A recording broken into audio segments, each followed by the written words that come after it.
यार, जब से हो गई है ना बोरियत बोरियत से हो रही है बस। भाई उजैर भाई, क्या हाल है तुम्हारे, कैसे हो? भाई उजैर, नजर नहीं आ रहा आजकल, तू कहाँ है? दुकान पे भी नहीं आ रहा। हम कहाँ जाएंगे। और जैकेट तो अच्छी लग रही है, कहाँ से ले ली?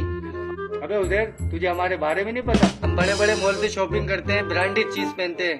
अबे नहीं यार, वैसे कितने की ले ली जैकेट? अबे ज्यादा महंगी नहीं ली, 20,000 की लिए बस। तो पता हमारा गेटअप यार। अच्छा भाई। लेकिन ये साला कर क्या रहा है यहाँ पे? अबे इरफान, वो देख तेरी जैसी जैकेट पहना हुआ है, अभी पूछता हूँ उससे मैं। अबे छोड़ना, तू क्या करेगा उससे पूछ के, कचरा वाला है वो। अबे याद है वो निमो, ये जैकेट कितने की ली है तूने? हाँ, अबे लुंगा बाजार से लाया हूँ 200 रुपए की।